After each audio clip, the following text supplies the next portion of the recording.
Bueno, en primer lugar, repetir algo que quizás ya sabemos, pero hay que decirlo para que todos lo sepan con claridad.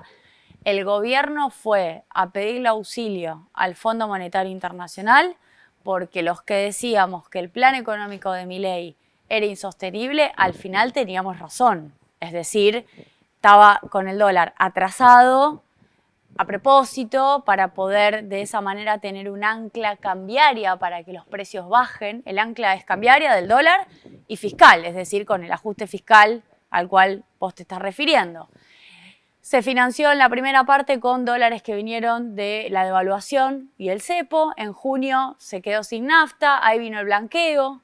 Con el blanqueo logró volver a tener 20.000 millones de dólares. Luego vino un repo con el Banco Central, es decir, deuda que tomó el Banco Central. Y ahora con el Fondo Monetario Internacional lo que está haciendo no es solamente estirar los pagos de lo que ya vencía de antes. Porque el gobierno dice, todo esto es lo que heredé. Yo no hice nada malo, es lo que me tocó. Eso es falso. El gobierno tiene vencimientos con el Fondo Monetario Internacional, por ejemplo, este año 2025, que son de 1.900 millones de dólares solamente de intereses, pero está pidiendo 20. O sea, 1.900 vencen, pero pedís 20.000 millones. Bueno, evidentemente hay más deuda. Entonces, lo primero a decir es, hay más deuda para los argentinos, para los formoseños, las formoseñas. Eso significa que para adelante tenemos que pensar cómo nuestra estructura productiva paga esa deuda, es decir, junta esos dólares para pagar esa deuda. Y además, lo que vos estás diciendo, el Fondo Monetario Internacional, en su reporte que se publicó esta semana, dice, la Argentina va a tener que hacer una serie de ajustes para poder tener superávit fiscal más grande que el que tenemos ahora. Esto quiero ser clara. Hoy, para el 2025, se espera 1,3% de superávit fiscal y ya para el año que viene, según el Fondo Monetario Internacional, dicen 2,2%. O sea, de 1,3 a 2,2. Ese casi punto, porque es 0,9 de diferencia, puntos porcentuales del PBI de superávit. ¿De dónde va a salir? De lo que vos preguntás. Reforma previsional, es decir, seguramente partidas que no se van a abonar para jubilados, para jubiladas. El caso del fin de la moratoria les permite ahorrar plata. El bono para los jubilados y jubiladas de la mínima, que está congelado en 70.000 pesos, también les permite ahorrar plata. En principio, digo, como para empezar, luego hay un montón de partidas que vienen quedando desactualizadas porque hace 2 años que no tenemos presupuesto. El mejor ejemplo es la educación, la salud, el sistema universitario, todo lo que es partidas de carácter social, programas sociales a nivel nacional. Tenemos un presupuesto que es el del 2023. O sea, hace 2 años que no tenemos presupuesto y eso significa que el gobierno tiene un 70% de libre discrecionalidad para hacer lo que quiera. Entonces, respondiéndote, estamos frente a un escenario problemático porque por un lado hay que pagar dólares y el Fondo Monetario nos pone por delante muchos años de necesidad de juntar dólares para pagarle y por otro lado tenemos que hacer un ajuste fiscal que también hace a tener ordenadas las cuentas públicas, pero que vuelve a pegarle a la gente, porque, con esto cierro, en la ley bases, el año pasado, se aprobó, por ejemplo, la eliminación del único impuesto al patrimonio que iba a cobrarle a los que más tienen, unas 600.000 personas, que es el impuesto a los bienes personales. Bajó a un lugar mínimo del 0,25%, casi se eliminó. Entonces, ni siquiera es que se está buscando el superávit fiscal por mecanismos o por formas que signifiquen redistribuir mejor la carga. Lo que está pasando, pero no solo esto, sino trabajar en base a esto que está pasando. Es decir, el Partido Justicialista a nivel nacional, que conduce Cristina Fernández de Kirchner, sacó un comunicado, sacó un posicionamiento claro y le mandó cartas a los países que integran el directorio del Fondo Monetario Internacional, por ejemplo, los países europeos, diciéndoles, Argentina, este nuevo endeudamiento, es decir, no lo que había, sino el nuevo endeudamiento no lo va a reconocer. ¿Por qué? Por varias razones, pero hay una que tiene que ver con lo jurídico. Se hizo por un decreto de necesidad y urgencia, ese decreto es inconstitucional porque en cabeza del Congreso está la materia arreglo de deuda por la Constitución Nacional, no porque lo digamos los peronistas, lo dice la Constitución Nacional. Eso significa que si el arreglo de deuda no lo hace el Congreso, lo termina haciendo el Poder Ejecutivo, como es lo que termina pasando, porque nosotros los diputados nos enteramos por la tele, nos enteramos por el informe del Fondo Monetario, la plata que nos van a prestar, la plata que no es que lo sabíamos porque lo aprobamos. Nosotros no, al contrario, bueno, nosotros votamos en contra, pero incluso los que votaron a favor ni siquiera sabían que estaban votando. Entonces, lo primero es inconstitucional y además había una ley del 2021 del peronismo que decía cualquier deuda con el Fondo Monetario tiene que pasar por el Congreso. El gobierno violó esta normativa. Esto nos permite decir esto es ilegal y además es ilegítimo porque nosotros tenemos 45.000 millones de dólares que ya le debemos al FMI, que no se pagó ni un centavo de dólar. El gobierno de Milei no pagó nada del acuerdo anterior y ya le está pidiendo nueva plata. No pasó ni la mitad de su mandato y ya le está pidiendo nueva plata. Y además, claramente tiene que ver con un año electoral. ¿Qué pasa en octubre? Hay elecciones. Ya en febrero empezaron con las tratativas para pedirle plata al gobierno nacional. Estamos en un contexto en el cual le ponen mucha plata, como ya le hicieron a Macri, como ya hizo también el mismo Donald Trump a Macri, al ministro de Macri, que era Caputo, para financiarle el año electoral. Bueno, lo mismo pasa ahora y nos parece que hay que defender la soberanía del pueblo argentino. Claro que ha habido una baja de la inflación respecto a un punto alto al cual se llegó, que era de 12% mensual a fines del 23 y que Milei la lleva al 25% en el mes de diciembre del 23. Esto lo quiero recordar porque la suba del dólar de 118% llevó la inflación al 25% y desde ese punto de partida, con el dólar planchado, más el ancla fiscal, más el ancla monetaria, más el ancla salarial, se fue desinflando. Y sí me parece importante, sobre todo porque hay que hacer una revisión para atrás de qué pasó en el gobierno y por qué la mayoría de los argentinos eligieron a Milei en el balotaje.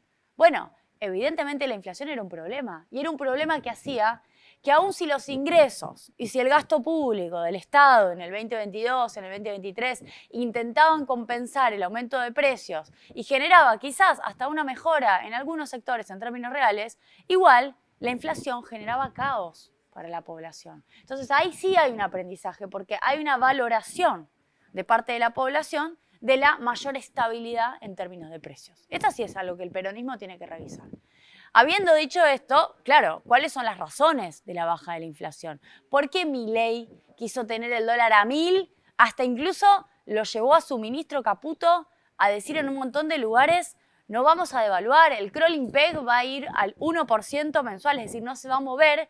Y de la noche a la mañana ponen bandas cambiarias que van del 1.000 al 1.400. Es decir, podría hasta haber una suba del 40%, que no la hubo, pero podría. Es decir, aceptarían una devaluación. Bueno, porque evidentemente no era sostenible moverlo a este ritmo. Pero sí está claro que hasta octubre, esta ya es una mirada que tenemos, digo, que construimos del Centro de Economía Política Argentina, con la cantidad de plata que recibió el gobierno, 20.000 del FMI, 12.000 del Banco Mundial, millones de dólares, 10.000 del BID, 2.000 de un repo, en principio, más los 5 del swap con China que lo vuelven a tener, tienen margen para seguir sosteniendo una administración del dólar sin que se les dispare. Es decir, van a seguir sosteniendo una economía ficticia, que no es real, porque las reservas del Banco Central, que estaban en 24 y ahora están en 36.000 millones de un día para el otro, son dólares alquilados, no son nuestros, son deuda. Y de repente que el Banco Central tenga esos dólares extra en sus reservas, le permite tener otra fuerza para que el dólar no se dispare. De acá hasta octubre va a pasar eso, y después de octubre, bueno, quizás tengan que tomar las decisiones que hasta ahora no quisieron tomar, volviendo a tener una suba del dólar más fuerte y avanzando en lo que vos acabas de decir, que es lo que el Fondo Monetario le está exigiendo. Reforma tributaria, reforma previsional, agenda de privatizaciones. Acá hay empresas, por ejemplo, el caso de Dioxitec en Formosa, pero también hay una gran cantidad de empresas públicas en distintas partes de la Argentina que son estratégicas, que estaban en los listados para ser vendidas, el Banco Nación, Correo Argentino, Radio y Televisión Argentina, hasta incluso YPF querían vender, todas las empresas vinculadas a la energía nuclear, el caso de NASA, Nuclear Eléctrica Argentina Sociedad Anónima, que estaba para su venta parcial, Yacimientos Carboníferos de Río Turbio, bueno, una gran cantidad de empresas. Quiere el Fondo Monetario que se avance en la privatización. Quieren discutir la ley de coparticipación federal de impuestos, lo cual es meterse con las provincias.